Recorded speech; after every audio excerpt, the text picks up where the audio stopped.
Bon alors Romain, c'est avec grand plaisir qu'on va faire cette petite interview qui va nous permettre d'échanger un peu nos points de vue. Et j'ai lu un témoignage, ce que tu penses de ton métier dans un magazine, et j'ai trouvé que l'idée d'une petite interview ça pourrait être très sympa.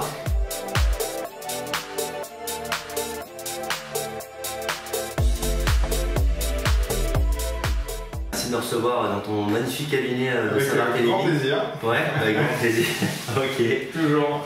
Alors, Bien de pouvoir échanger, de pouvoir partager sur différents points de vue. Et puis, je pense qu'on travaille à peu près sur le même feeling, donc c'est très bien. Et puis, moi, je suis très content de pouvoir te recevoir ici, parce que échanger avec des confrères qui sont en métropole, c'est pas forcément évident pour nous, ils sont un petit peu expatriés loin. Donc, même si j'ai exercé beaucoup en métropole, le fait de pouvoir rediscuter avec des confrères, c'est quand même très chouette, parce qu'ici, c'est pas forcément évident, même s'il y a des confrères sur l'île, on se voit pas forcément, ou c'est toujours très, très intéressant. Ok, c'est cool.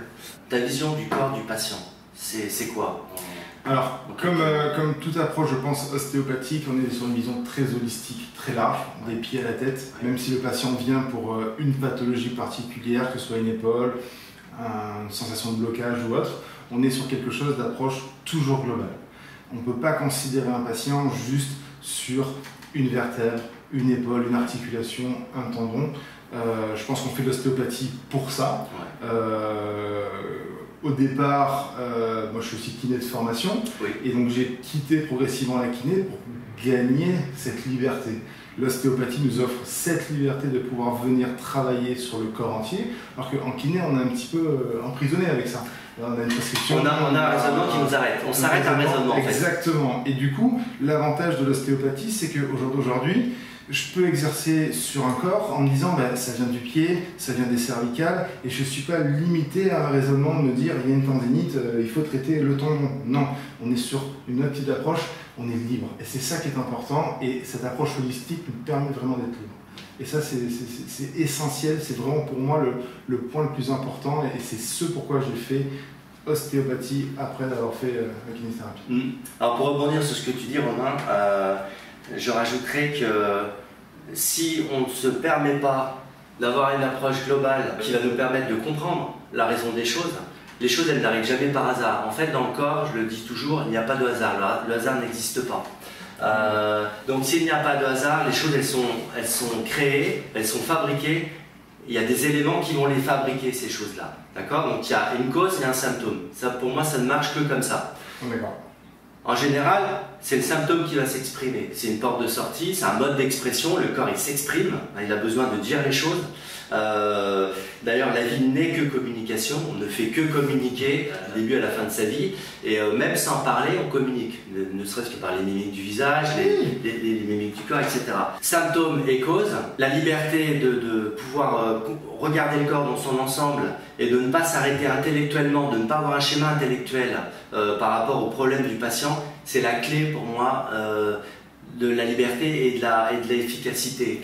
Car pour moi, alors moi je parle de thérapie tissulaire globale pour certaines raisons, qu'on n'évoquera pas forcément ici, mais ostéopathie, on se rapproche, on est dans la même approche, on est bien d'accord. On est entièrement d'accord. Voilà. Je suis entièrement d'accord. Alors on parle de thérapie tissulaire globale, enfin, tu parles de thérapie tissulaire globale, mais le mot global, c'est ça, c'est cette approche holistique qui est intéressant. Alors thérapie tissulaire, parce que en fait, on ne considère pas le patient par une vertèbre, par une articulation. Absolument. On réduit trop souvent l'ostéopathie juste à un crack articulaire. J'ai été chez mon ostéopathe, il m'a remis le bassin.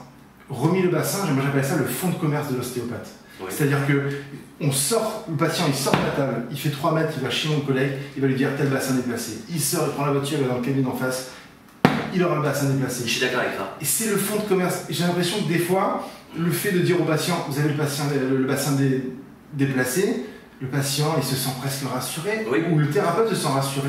Alors qu'en fait, les deux se sentent rassurés. C'est très juste. C'est ça. C'est très juste. Et c'est pas ça l'ostéopathie. C'est pas un bassin déplacé. C'est global. Et c'est tissulaire. On ressent les choses, on traite les choses de façon globale. Un bassin déplacé, déjà pour moi, ça n'existe pas. Non, moi non plus. Une vertèbre déplacée, ça n'existe pas. Absolument. Anatomiquement, ça n'a pas de sens. Quand on fait de la dissection, il y a tellement de ligaments, ça n'a pas de sens. Absolument. D'ailleurs, quand on fait des radios différentielles avant et après manipulation, ça se superpose. Donc, qu'est-ce qu'on remet en place? C'est ça la vraie question. Absolument. Et j'amène mes patients souvent à réfléchir autour de ça quand c'est des nouveaux patients que je vois, parce que moi je ne fais pas craquer comme approche, je suis à l'opposé même, mais je pense qu'on est sur la même dynamique, parce qu'il n'y a pas de réalité physiologique à faire craquer. Le patient ne va pas mieux ou moins bien après une séance, c'est faux. Réduire vraiment l'ostéopathie juste au craquement articulaire, ça n'a pas de sens. C'est pas ça l'approche, et je ne pense pas que l'ostéopathie ait à gagner à se réduire à des consultations de 5 minutes comme on peut voir dans d'autres thérapies ou juste crac-crac, suivant, merci, au revoir. C'est pas comprendre son patient. Moi, on me disait souvent, des anciens ostéopathes me disaient, quand tu fais craquer ton patient, c'est que tu n'as pas compris. C'est que tu forces le corps à faire quelque chose qu'il n'a pas envie de faire. Absolument. Et ça, c'est essentiel. C'est-à-dire qu'à la fin de la séance, si le patient n'est pas débloqué, c'est pas sa faute, c'est que moi, j'ai pas trouvé la clé ou que son corps n'est pas prêt à lâcher parce que dans son fonctionnement, il a besoin de cette douleur pour X ou Y raison, soit psychologique ou autre. Mais s'il n'est pas débloqué à la fin de la séance, ça sert à rien d'aller le forcer. Ça va flamber ailleurs, ça va créer des lésions ailleurs. C'est pas... Mais Romain, quand tu dis si on n'a pas débloqué le patient à la fin de la séance et qu'on n'a pas compris le problème du patient, je suis entièrement d'accord avec toi. C'est qu'on n'a pas compris les raisons et l'organisation.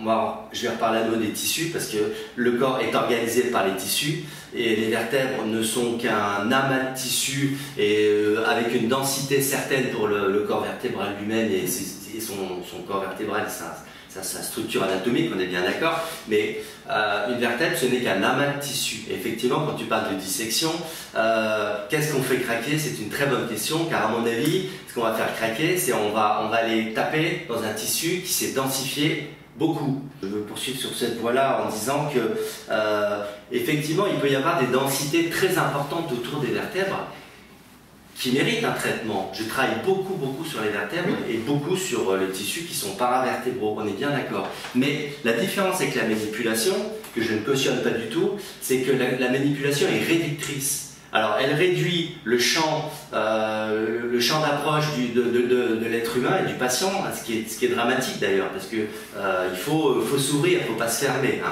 On est bien d'accord. Quand tu dis que l'ostéopathie a beaucoup à perdre à se réduire à ça, je suis entièrement d'accord avec toi. Juste se concentrer sur la densification tissulaire, on va dire périvertébrale, c'est ne pas comprendre les différentes étapes qui vont concourir à cette densification périvertébrale. Car autour de cette densité, on va retrouver des éléments qui se construisent à distance. Et en fait, on va retrouver tout un réseau en fait.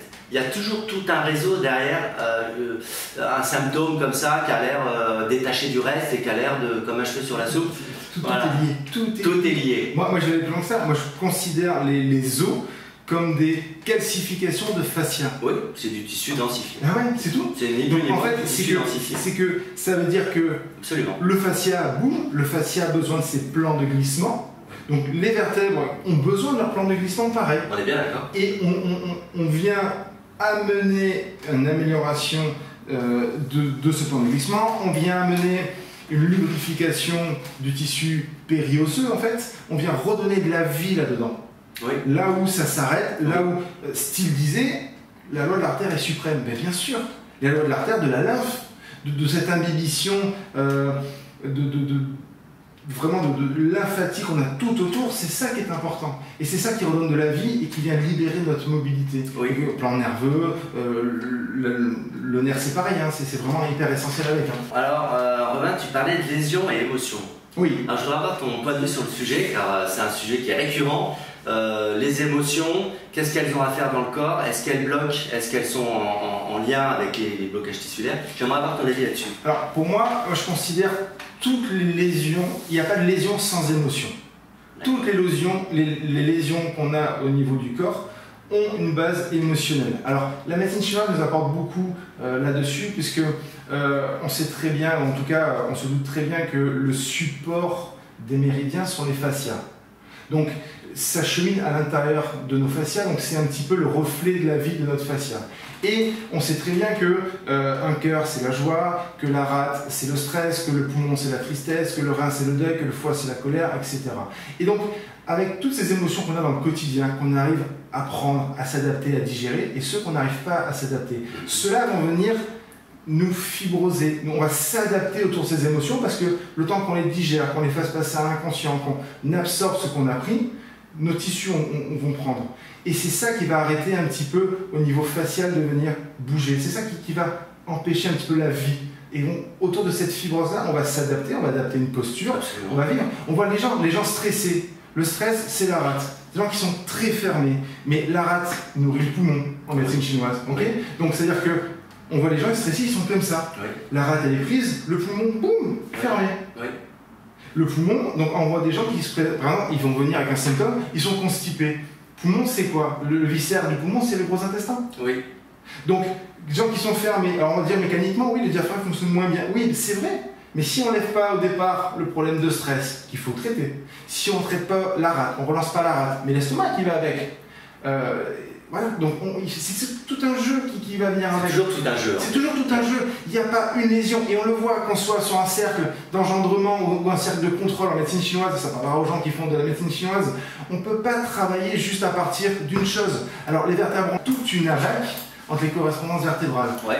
T1 c'est rein, réserve d'énergie, T2 c'est le poumon, T3 c'est les poumons, réserve d'énergie, T4 c'est le foie, T5 c'est le cœur, etc. Ouais. Et toutes ces correspondances vertébrales-là.